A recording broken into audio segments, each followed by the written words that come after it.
Guys, তো আজকে আমি শাড়ি পরছি, দেখো আমাকে কেমন লাগতেছে।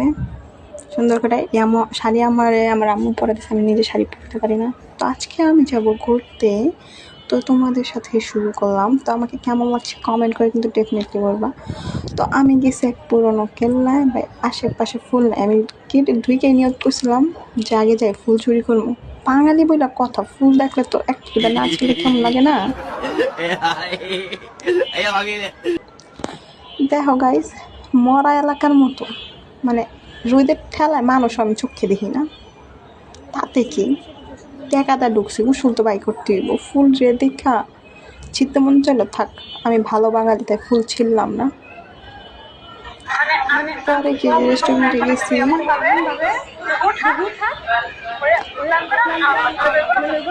পরে দেখো খাবার অর্ডার দিছি। ভাই ভাই এই রেস্টুরেন্টের খাবার খাইয়ে আমি কমায় পড়ে গেছিলাম, কমায় মানে চিলি চিকেন ফ্রাইড রাইস, মানে টেস্ট নাই, কেমন যেন, মানে খাইয়া অজ্ঞানের মতো অবস্থা।